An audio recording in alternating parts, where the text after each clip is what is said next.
Work hard. Be somebody. Be something more than what you see in the mirror. Let the world be your mirror. Don't let them judge you, because the mirror can't judge you. You judge what you see in the mirror.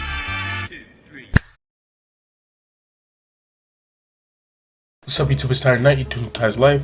I'm about to be reacting to a Jimmy Harlow video about Michael Jordan. It's called "That One Time Michael Jordan Got Bullied by His Own Friend in the Middle of a Game." So yeah, I'm about to get into this video. I haven't reacted to Jordan videos in a while. I haven't reacted to a Jimmy Harlow video in a minute. It's been a while, but yeah, I've been trying to figure out some things with my YouTube channel and try to just try new things. But yeah, we're about to get into this reaction. This should be interesting. So yeah, like, comment, subscribe, share. I'm trying to get to 1,000 subscribers as soon as possible. You feel me? Yeah, let's get into the video. 47-31, Miami with the lead. Smith into the corner, Rex Chapman for the open play. Wearing the Bulls out here. Wearing them out. Did y'all just see that? I've got to check the date on this because I'm pretty sure that isn't from 2021, and that isn't Stephen Curry. This game between the Miami Heat and the Chicago Bulls was back in 1996, and the man that took that shot is named Rex Chapman, the NBA's most interesting man that some of you younger fans have never even heard of. You see, not only was a stunt like this unprecedented in 1996, but Rex pulled this off on Michael Jordan. And if you think that's disrespectful, Yeah. you won't believe what he did next. Today's video is brought to you by SeatGeek. With live events making a comeback and a new NBA season upon us, SeatGeek is here to get us back in the action. Check this out. Just download the SeatGeek app and use promo code Jimmy to get $20 off your first order. SeatGeek makes SeatGeek for years. And get that you love to watch play. You know, a first round lottery, $20 off your first order today. Back in 1988, the Charlotte Hornets drafted a young player out of Kentucky, a first round lottery pick nicknamed Boy Wonder, or as most know him, Rex Chapman.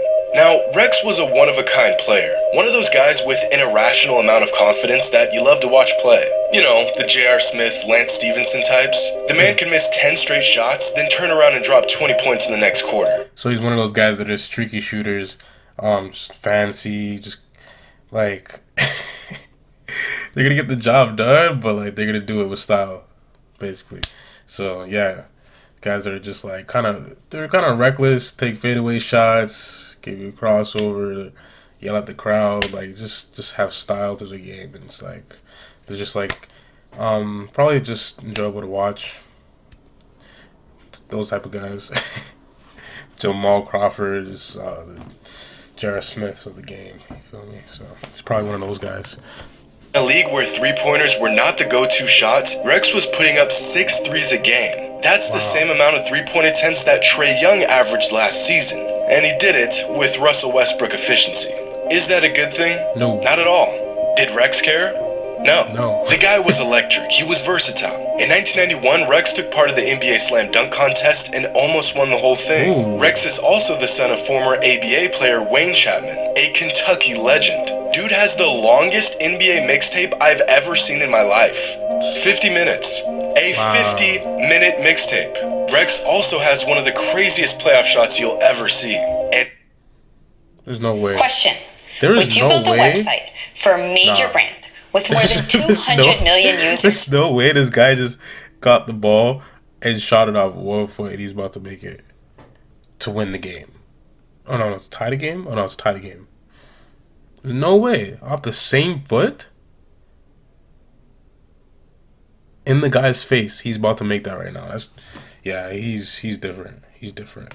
He's different. An off-balance, game-tying three-point fadeaway with a hand in his face. Off the same foot. Nothing but net. I was thinking he's a lefty. In that same first-round series against the Supersonics, Rex broke the NBA record for three-pointers in a playoff game on his way to a 42-point career high. One time, Shaquille O'Neal blocked Rex's shot so hard that the cameras literally lost power.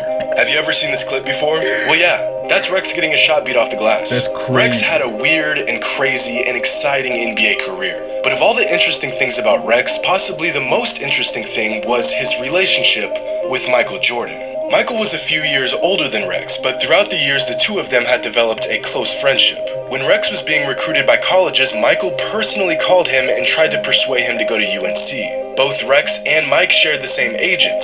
Little known fact, Rex was actually supposed to be in the original Space Jam, but right before filming, he broke his leg, so he wasn't able to be a part of the movie.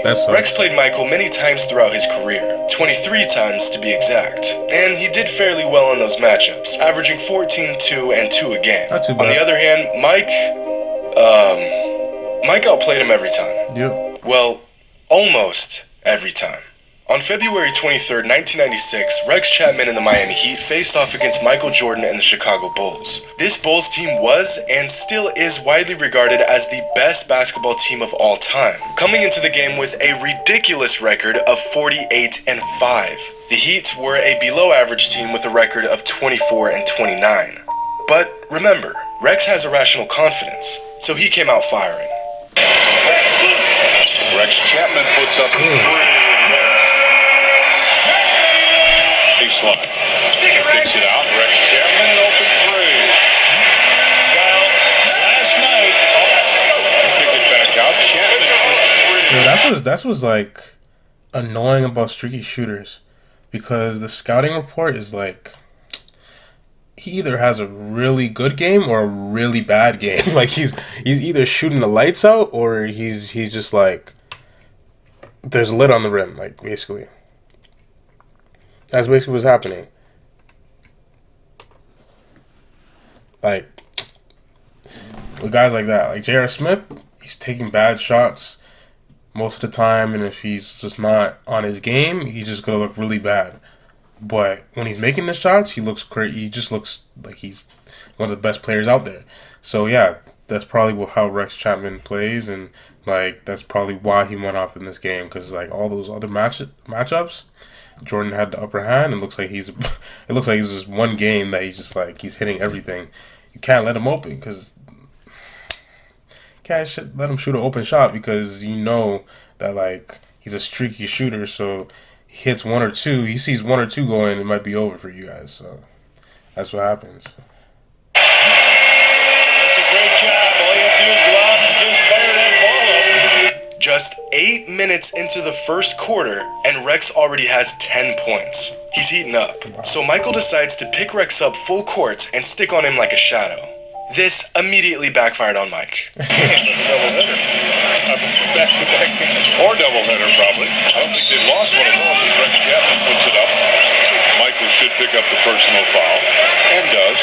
After hitting a pair of free throws, Rex had 12 points in the first, as many points as the entire Bulls roster combined. For the rest of the quarter, Mike continues to hound Rex up the entire length of the court. Again, Rex was unfazed. Rex Chapman quick, long. Circle looks for the open man. Oh, MJ almost has it. Chapman an open three. Rex Chapman will bring it across the timeline. Chapman again with the three. He's going crazy right now. He's got 6 now. He's at 23 points. 29 is his high for the year, and he is a pure red-hot shooter. Into the corner, Rex Chapman for the open three. Where are the Bulls out here? This guy, man, this guy turned around before he hit the shot. I didn't even know they did that back then. But yeah, he was different. He was different. He was different, man. This guy really turned around right before he made the shot. Like, I didn't even expect that, because this is back in the 90s. Like, I didn't know people played like that. That's completely disrespectful. He's one of those guys that's just like he's gonna play well. He's gonna let you know about it. He's gonna let you know about it. He's gonna let you know that he's giving you buckets. He's one of those guys. He's definitely fun to watch. Just from these highlights, I'm definitely enjoying like watching these clips of him playing against Jordan, because it's just funny to me, because I didn't see anybody in the 90s with that type of style. Like this seems like someone and guys like, and in the time now, it seems like a guy like they just picked up a guy that's a streaky shooter, like a J.R. Smith, and just dropped him into the 90s. Like, that's how it looks right now. It just looks crazy right now. 50-31, Miami with the lead. And Phil wants a timeout. Rex is absolutely torching Mike. Yeah. 6 threes and 24 points Not in exactly the first Mike. Mike wasn't half. guarding him the Things whole were time. getting ugly. So ugly that Phil Jackson had to make a call that he had never made before. Phil Jackson told Mike to switch off of Rex Chapman so Steve Kerr could guard him. Now that's Old crazy. boy Rex was That's cooking crazy. Jordan so bad that Mike's That's coach made him crazy. switch off. By I don't get halftime, that. the Like, Steve Kerr entire can't really Bulls play defense roster like made that. a combined 1 3-pointer. 1. Rex had 6 by himself. Jeez. Michael's fuming. He can't believe his eyes. MJ's had enough. He gets his defender caught up with a quick jab. Like I said, this is like taking a NBA player from 2021 around this era, like that shoots like a high volume of threes, and putting him in the 90s era. Like he's gonna look crazy. His stats are gonna look crazy compared to everybody else's, because back then they didn't take as many threes as they do now.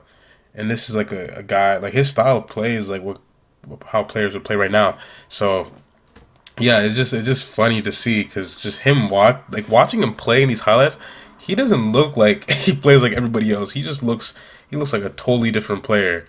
Like, especially when he's playing well, he just looks crazy. He looks like he's just killing everybody there. He looks like one of the best on the court, and with a different type of game. But obviously Jordan's the best on the court. But it's like once he's making shots, once he's missing shots, he probably looks terrible. Like, he probably looks like he's shooting his team out of the game. Like, but yeah, he's different. He's definitely, the play style that he played back then is how players play now. So yeah. Blows past him with his left and meets Rex Chapman near the rim. Rex That doesn't in give and a out? damn. Pushes Jordan out of bounds. Ooh. And here's where things get interesting. In an interview a couple of years ago, Rex says that he didn't say much to Mike. You know, you couldn't let Michael dunk it. It was sort of a rule. If he dunked it, the crowd's going to get into it. His teammates get into it. He made a move baseline. He wasn't gonna let him dunk I it. sort of launched into him just to get him before he got off the ground. And I don't think we had the same agent forever. Michael called me to go to Carolina, and you couldn't let Michael dunk it. It was sort of a rule. If he dunked it, the crowd's going to get into it. His teammates I feel him on that, because like, you have to stop him before he gets inside the key. Once he gets inside the key, he takes off and it's over. He does that little. It's over with. It's over with. Once he gets inside the key and elevates, it's over with. You're getting dunked on. So he's definitely not going to allow that. So he just pushed him. Like, that was. I wouldn't think that's like out of pocket. He did what he needs to do so he doesn't get dunked on. He doesn't get the bucket, because there was no way he was stopping him. He's not jumping with him. So he had to stop him before he took off. So I'm sure Jordan understands that. I'm sure that's why Jordan didn't get upset. They went like nose to nose, but I don't think Jordan was really like, he was really going at him like that. Like, they know each other, but like, he understands the circumstance. Like, Jordan is respect. Jordan knows if he took off, that man is getting dunked on. And he's getting the bucket into and one. So really, like, the best decision was to push him. Still, I would have did the same thing. He made a move baseline. I sort of launched into him just to get him before he got off the ground. I don't think we had the same agent forever. Michael called me to go to Carolina in 1984. Oh, he recruited you? Yeah. So I've known him forever, but I think he didn't see who got him. He did, and he turned around to say something, and we kind of got nose to nose. There was no anything really said worth anything. I think I said something like, I can't just let you dunk it. And so, but it looked like he understands. Yeah. And so everybody's like, we're talking so much noise to Jordan. I was like, no, I was not doing that. But other accounts recall Rex saying something much, much different. Something along the lines of, "You can't guard me. Get out of my face. You better switch off." Now, I want to pause here for a second. Rex didn't have to say this. I really believe he did not say that. 100%. He did not say that because he would have got a different reaction from Jordan for sure. For sure. He would have got a different reaction. You can't tell Jordan you can't guard me and get away with it. No way. No way. No way. We're about to see what happens. I believe whatever his name is. I forgot his name, but what he said, like the guy that's talking right now, in the interview. I believe what he said, because, like, why would he lie? Why would he lie about that? Like, if he told Jordan you can't guard him, he would say, you talk about it, say he can't guard him. But whatever other people were saying, were probably just like, they just want to make up some mix-up or whatever and just talk about an exciting story that never happened. But he didn't tell him that. I understand, because you can see Jordan, he's nodding his head, okay, I understand. And then, yeah, Alonzo Mourning comes over, he's like, yeah, it makes sense or whatever. Like, you can just see the conversation happening, and it doesn't look like confrontation. It doesn't look like they're talking trash to each other. Like, I know how that looks when someone's talking trash to somebody. Like, it doesn't look like this. It looks like a normal conversation. So I don't think this conversation was a big deal, to be honest. But Him and Mike were friends. Good friends. Rex already had quite the moment against Mike in the first half. He could have just let it be and moved on. Besides, we've seen this story play out a million times. Guy trash talks Michael. Michael absolutely disintegrates the guy. But this time was different. okay, so that's what he made the video out of? And Alonzo Mourning in Michael's face now. Okay. Let a guy get going in this league, and you got a problem. And I got it going one night, and we got lucky.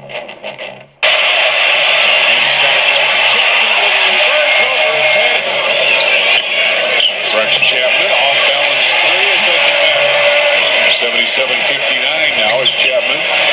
Double He's going to work. He's going to work. It is the Rex Chapman show now. On your head, Steve Kerr.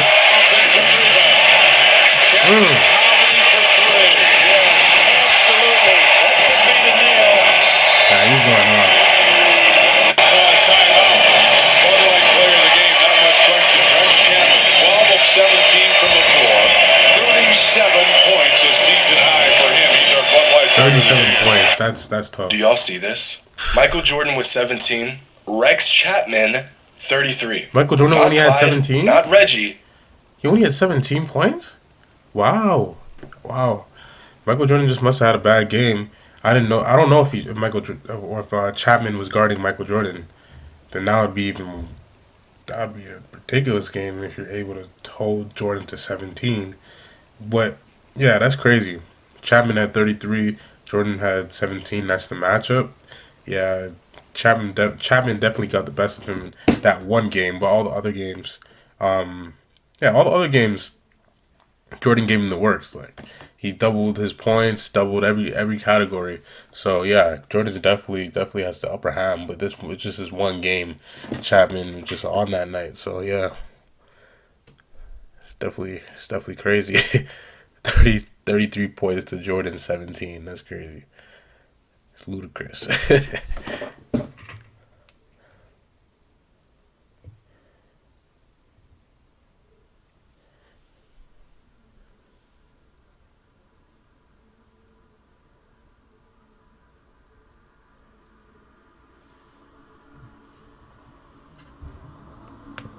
Dominique.